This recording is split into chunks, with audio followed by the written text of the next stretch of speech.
Can you please describe why you're running for WCCUSD School Board and your qualifications for being a school board trustee?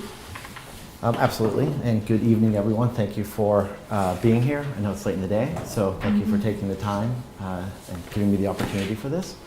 I believe that public school education is one of the most important components facets of a society that we have.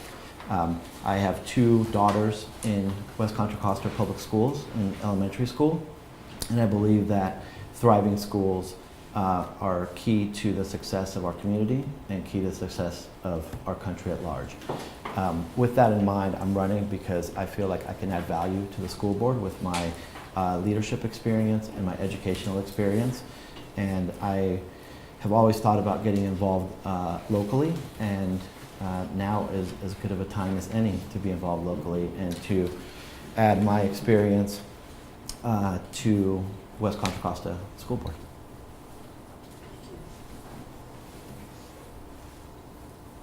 You stated one of your top priorities is educational outcomes, and presumably improving them. How would you leverage your knowledge and experience in your specific role as a board member to drive educational outcomes? And the second part of this question is, what is the school board's role here versus the superintendent and the district staff? So the focus on student outcomes. From data that I've seen on the Education Matters website as well as the district website, there's a large gap between where we as a school district are performing and where we should be performing. And where if we want to be leading the conversation around success for our students, where we ought to be performing. There are feeder patterns like at Kennedy High School and at Richmond High School where the percent of students proficient in math achievement and in science achievement is dramatically low.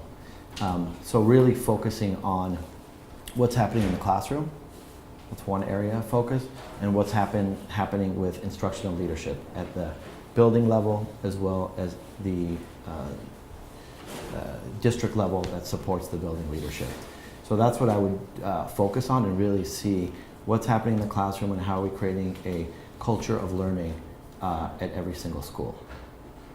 And then you had a second question. The second part, what is the school board's role versus the superintendent and the district staff role as it relates to educational outcomes? Yeah, as school board, generally speaking, providing guidance and oversight and holding the superintendent and staff accountable for those outcomes. I know that there's a different position and different perspectives on that, and I think it's part of the board's remit every so often to look at what that role is. I know that hiring decisions, as example, like the board approves every hire. So I lean more on the oversight and guidance rather than the operational and staffing the district, but I think that's a bit of a question to work out through the board. Hello, Hi. Tamisha Walker. You stated instructional, you state that instructional leadership development is a priority for you. Do you think this is happening now? And if not, what specifically would you ask for as a board member? And what do you think will change? Yeah, I think instructional leadership, I think, is a key to helping individual schools as well as the whole system. From my experience, and my daughters have experienced more than one school at the district because one was in TK, so we had a TK experience, and then the Washington Middle School, or Washington Elementary School experience. And I would say that instructional leadership is not the same across all schools that we've experienced, as well as in talking to other parents and community members across all the different schools. So I would say it's not consistently taking place at the moment, and it's not consistently being supported with the district staff. And You had another part to the question, which was, What specifically would you ask for as a board member, and what do you think will change? well, I'd like to see what the criteria is for, in this case, for school leadership for principals, not only in hiring, but an ongoing evaluation, and having a consistent set of measures and a consistent set of criteria to really set that expectation and set the bar for high quality instructional leadership that includes what's the culture at the school, what's happening in the classrooms, and what are the outcomes.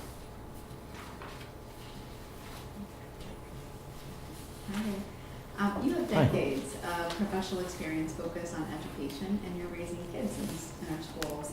How do you intend to leverage that experience to build strong relationships with West Contra Costa Unified's educators and ensure that you learn more about the day-to-day experiences of educators in our district? That's the first part, and then the second part is, how would this inform your work of overseeing a district of nearly 30,000 students? So, great question. I think I would just bring that depth of experience and that broad range of experience. In my work, I have the pleasure of working with districts across the country, attending conferences every year, meeting with leaders, superintendents, assistant superintendents, and looking at best practices. So I would like to add that experience as a resource for the district, for the superintendent and the staff, as I would say, like a thought leader and a thought partner, as well as bridge the relationship between the district and the board, and make sure that those are strong relationship with a focus on students and student outcomes. And then the second part of your question was around how I would Inform your work overseeing a district that's so large with 30,000 students. Yeah, I think obviously I have a wide range and over decades of experience in this, but not at the level of one school district and going in depth. And I think bringing that and being able to relate to anyone at the school district, being a teacher, being support staff, being the administration, I think it should add credibility to the board and to the work that needs to be done. When you say decades, I feel like really old. So thank you for that. Hi. Hi. Effective board leadership requires listening to the community, reaching out for counsel on important issues, and taking bold action and positions in the face of opposition. Can you share examples of those leadership skills in your own life and work? So, thank you for the question. I think part of why I've gotten to where I am is because of building those relationships and listening to diverse voices. I currently lead a team of 160 people that are spread across the country. I work in a large organization, and in order to be successful, you have to take all that information and input from a variety of sources. As I've started campaigning and running, I've met with many local groups and many local leaders and dignitaries. I'll call them dignitaries of the West Contra Costa Unified School District, or people that are very interested in that. And I've had positive meetings with those individuals and those groups, and it started to inform the campaign and what I will run on. And then, if elected, I plan on being with community groups at schools as time allows on a regular basis. And obviously taking that information and being available for people as they want to provide input, which I'm sure there's plenty of input.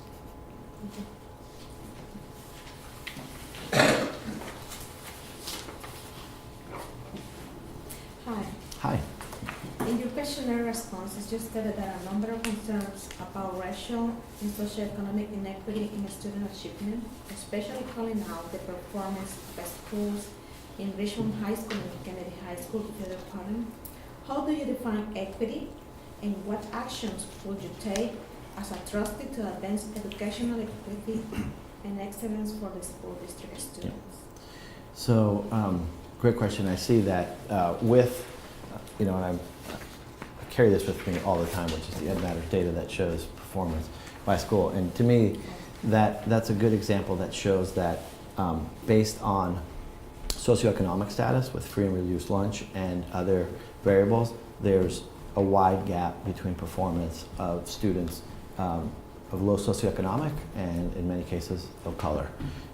So in particular, I would define equity as providing opportunities to students based on where they are and what is needed. And equity doesn't necessarily mean equality, because not giving everything to all students doesn't mean that those that need more or need additional supports or interventions are getting the same thing.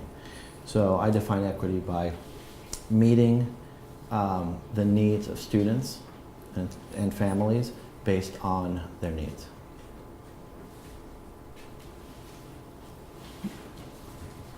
Hello, I'm Derek. Hi, Derek.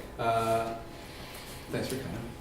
Over the past 5 years, education funding for California school districts has increased dramatically, especially in districts serving underserved communities. Yet there is widespread talk across the state of likely district bankruptcies.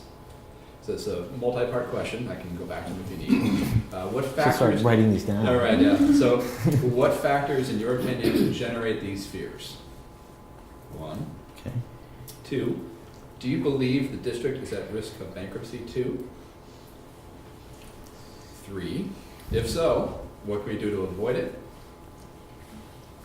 And then, lastly, if you don't believe we're at risk, why not?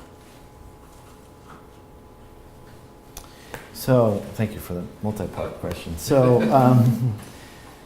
yeah, the school funding question is obviously key to any school district and to the board. I think there's fears due to experience that school leaders have had and communities have had over the last decades, especially with the latest recession and the housing bubble and how that has impacted, how at that time that impacted school and all the scaling back that the state did. So, I think if you live through that, then there's always fear of that happening again. And I know that, just looking at the state of California with the history of boom and bust economically and the recovery, during a bust that has impact across the state budget and across schools. So I think there's fear because people have lived through that. Risk of bankruptcy is the other question. Yeah. I think when I look at the current information that I have access to in the budget, I would say that today the district is not at a high risk of bankruptcy. I think having a healthy fear of bankruptcy and planning for contingency and having plans for rainy day funds and having contingent funds is responsible. When I think about a business, a home, a family, that's what you really want to be operating in. You want to be having, from a family perspective, a savings account. From a district perspective, reserves. So having that is important. And the fear is if you ever need to really draw that down, then what happens? So having a healthy fear is not a bad thing. Great. Thank you. So we have 20 minutes for follow-up questions. Does anybody want to start? Sarah. So I appreciate what you said about equity and specifically talking about the Richmond and Kennedy feeder schools. And you also said that the board's job is to sort of identify outcomes, right, and hold people to them. So could you talk, I think that people have been doing that on the board. They've said if there's a problem in the Richmond and the Kennedy families, we have some outcomes. Now guys, make them happen, and that clearly just hasn't really been happening. So what are some specific things that you think should be done in those feeder families or in West Contra Costa in general, like actual programs at schools that you would like to see? Yeah, and so when I look at the data at the school level, I mean, there are some examples of schools that are doing relatively well, relatively compared to others. So the question I would have is like, what's happening there? And what are those programs that could be replicated? And how can we invest in those in the right way across other schools?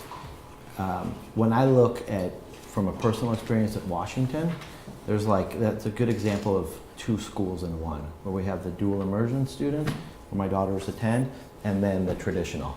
And I think some of that gets masked in data that we look at the school level.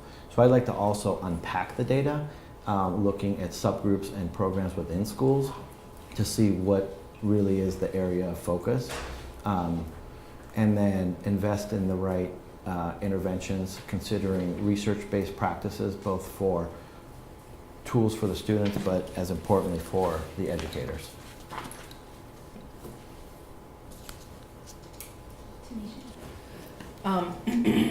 So, in question 7, I guess my follow-up to that is, it states that funding has increased dramatically for districts to serve underserved communities. However, our district seems to have not been able to close the achievement gap or successfully serve our students. What do you think the district needs to do now that we have the funding to actually begin to support academic achievement for underserved students? So I'd like to look at return on, not just return on investment, but return on instructional investment. And what does that look like, and how are we investing the money and getting the return on it from an instructional perspective? There are some good things happening. We have to replicate them. So I would look, when I look at the budget, you're right, there's been an increase over the last few years. And then how are we spending that money? I visited classrooms with Superintendent Duffy, and we went to look at a program, and the program wasn't even in use in the right way. So the question becomes, if you're doing that and investing money in a particular program and intervention, and it's not being used, then there's really not a lot of good stewardship of that. So I would look to see, is the money being invested and tracked, and is that implementation tracked in the right way? Dear. Yeah, thank you. I appreciate that you written in your questionnaire that you would develop your instructional leadership, the principals and assistant principals, in order to change the culture and outcomes at low-performing schools. I appreciate that, but I'd like you to elaborate a little bit more on what makes successful leadership at that level, and then how would you go about changing that? So what makes, to me, the instructional leadership at a school, and let's, as an example, the principal at an elementary school. Sometimes at a larger high school, it might be someone, a few people that are in that role. But let's just take the principal. I think to me, the principal's top priority, and let me say one other thing. The principal, to me, has the hardest job in the district. They're getting hit by all sides, parents, community, students, district. But I think I would build their capacity to understand, to do a few things. One, to drive instructional change across the school at the classroom level, and really have a set of practices and a set of understanding of what they're looking at and measuring. And then the other thing is I would encourage that we look at the culture at a school and have measures for that, because in too many schools the focus isn't on the instructional culture that's taking place, and a culture of success and a culture of academics. And I think the leader at that school plays a critical role in that. And then the second part of my question, what is holding us back, or what would you do to change to make that? So from the limited schools that I've visited, I haven't been to every school, but I think I would say that the support isn't there from the district, and the kind of balance between what comes from the district and what happens at each school is a little bit off. So in some cases I've seen that a school leader says, well, they are mandating this from the district, or I have no control there. So I think maybe looking at that balance a little bit. You don't want to swing the pendulum too far, and then you have 54 schools doing 54 different things, and there's no coherence, and some of the most at-risk students that are moving from school to school, it's really difficult. But how do we develop that instructional leadership, the principals say, and give them a little bit more of freedom in order to implement those practices. Great, thank you. I actually have 3 questions. Okay, the first one is, here in your resume, you say you are a member of the National Council of Teachers of Mathematics and National Council of Supervisors of Mathematics. Can you tell me what that exactly that is? Yes, those are two organizations that are national. One is for supervisors of mathematics, coaches, district leaders that support math instruction, and then the other one is for teachers that teach math instruction. There are 2 conferences that I've been going to for the last 7 years. The first one is smaller for supervisors, about 1,500 people across the country attend, and there's a larger one about, let's call it 6,000 to 8,000 teachers of mathematics that attend a conference every year. Okay, so in relations to math, in our district and nationwide, the kids and educators are struggling. Mm-hmm. So how do you see remedy that? Because it's, the Common Core has been challenging for the educators as well as the students. Mm-hmm. So how do you see remedy that? Or what do you feel is the root of that? So I think one, yeah, that's a key. I mean, I agree. That's math instruction across the country is a challenge. One root cause of that is that elementary teachers, by and large, not every single one, but by and large, did not go into the profession to teach mathematics. They went in to teach reading, and we have too many examples of a culture at schools, at districts, and across the country where people say, I'm not a math person. We're all math people, and research shows that we're math people coming out of the womb when you look at the research studies. So part of that is changing the culture of we're a math community. When you ask people that say they're not math people, they're balancing the budget, they're going to the bank, they're doing all sorts of things that are mathematics. So one is culturally.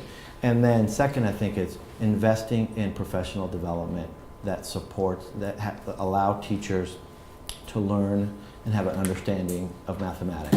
Many teachers don't feel comfortable in the math that they're teaching. Upper elementary teachers with fractions, they're really trying to follow a script in a book and have a difficult time with the math itself. So having content knowledge of that mathematics is important. And then allowing them to have a dialogue around math. And last question. You mentioned that you toured some schools with Mr. Duffy. Are you employed by the district or a personal consultant? I am not employed by the district. I toured Washington Elementary School and another school with Mr. Duffy in my role as a HMH employee. Are you a consultant of the district commissioner? No. No. Okay. All right. Thank you. We had my 5th grade teacher started the school year without a teacher. Mm-hmm. So myself and the parent community made a lot of noise around that, and we ended up meeting with Superintendent Duffy and various other staff members. Thank you. Great. So it is next thing I have. Hi. You mentioned here about full service community for teachers and students that have problems with safety, trauma, and chronic stress. And look at the picture that we have right now in the district. As you may know, the district is investing $2.4 million in SRO and is expecting to invest more money in training the officers for better treatment in the kids and the students. It's also planning to reduce, because the district is paying SRO 100%. So some El Cerrito and San Paulo city mayors were talking about supporting this initiative to have SRO. The district took an initiative to reduce the cost for the 2020, for the 2018 to 19.5%, and so on, another 5. So it's gonna reduce the cost, the 2.4 million in SRO, in a 15%. but they are going to invest more money in officers for training in trauma and treatment for kids. And knowing the problems that we have now in education, the socioeconomics and all the environment we have, the traumas and all the mentioned here, do you think that investing in us are always something that will help our students and teachers community? I think when you look at the level of low socioeconomic and in many cases the trauma that students are dealing with, the school staff is dealing with that as workers that are working with that student population. So making sure that they're equipped to support and best support students that are dealing with trauma, I think is critical. In specific to SROs, I share the belief, and I looked at that report of sharing the cost of SROs with local agencies, as many other districts in the area do. Do I support, the question was, do I support further investment in SROs? Funding SRO Continues. for schools. I think we have to look overall at like, how do we make sure that our schools are safe and what role the SROs play in that? I think school safety is, we never want to be in a situation where school safety is the headline in West Contra Costa for reasons that we've seen in other districts and across the country. What role do SROs play in that? I think I have to investigate more, and I think they could play a role in making sure that schools are safe. I don't know if I want to see a school officer in every school, in every elementary school, but I think we have to make sure that we have safety and students and staff feel safe, and we're dealing with the issues in a manner that's appropriate. Well, those officers are not paid to be in the elementary. No, I know. I'm saying like I wouldn't want. If you say increase, I would never want it to increase to that level. So that brings me to another question. When you talk about changing the culture, we have a culture of violence, disrespect, and honestly, the students have told, especially middle school and high school, have told in the board meetings that they don't want officers in the schools. They doesn't feel safe. Mm-hmm. They doesn't feel respected. They feel intimidated. So, and that's a culture of violence that we have, especially because they are in schools that are more African American and Latino kids in Richmond, in San Paulo specifically.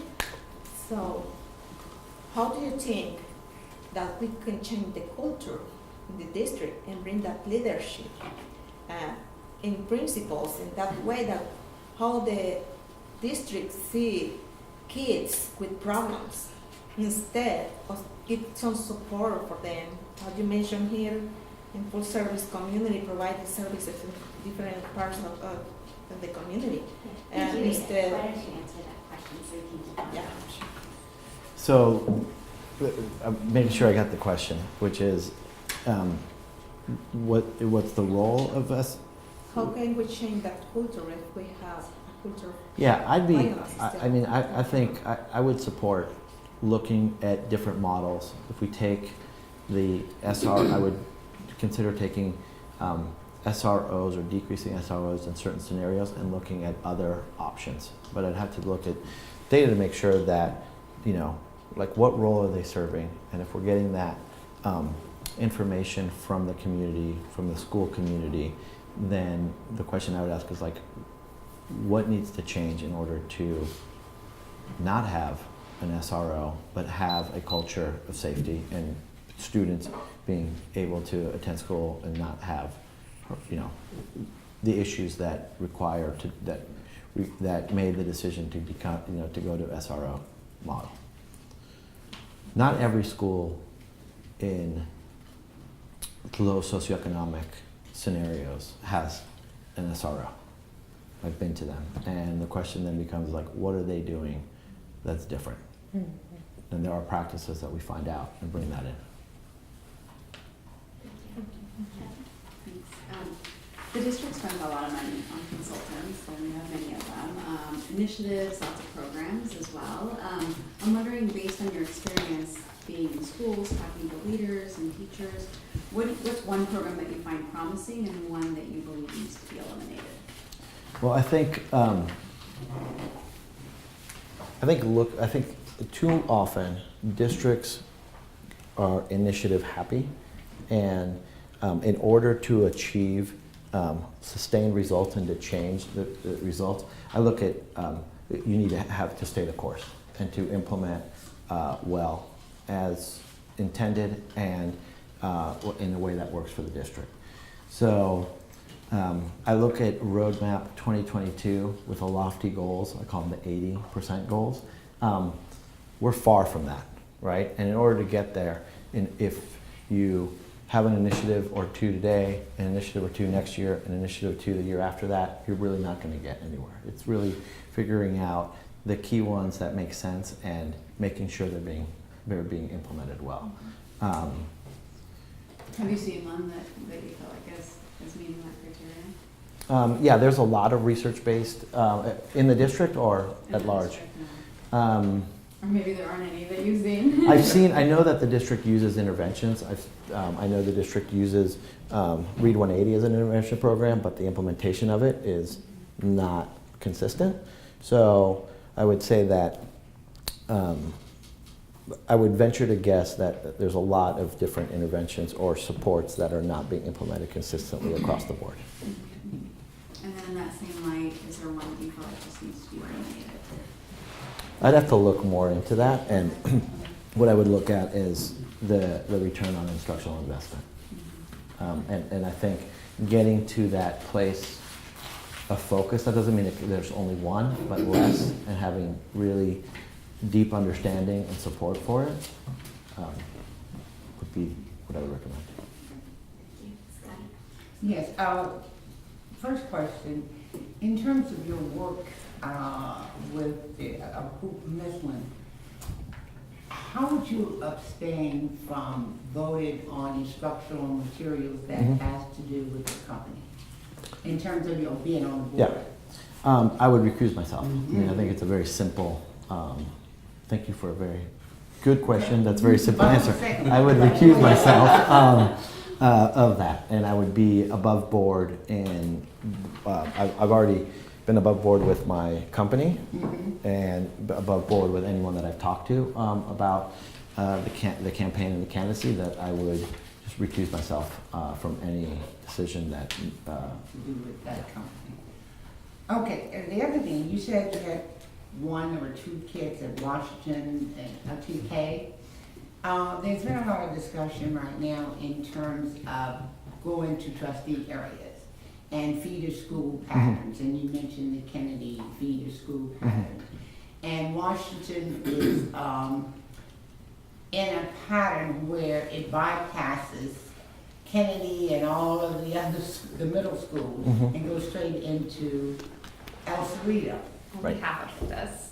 Half of Half Washington of gets it, to and then Kennedy. it half has of it does. slithering off, and so what do you think? And also in Washington, there's the program for the dual immersion, and then you, all the kids that don't make the cut, they're on the other side of the hallway in traditional, getting English language teaching. What do you think about that, and what, you know, in terms of equity? So I live in El Cerrito, and we're zoned for Madera. And we've chosen to transfer and send our two girls to Washington because of the dual immersion. I was born in Argentina, and I speak Spanish to them, and we wanted to make sure that their academic Spanish and bilingual continued throughout. Some people in the neighborhood think we're crazy that we don't go to Madera. But we find in Washington that there are two different schools. There's two different programs.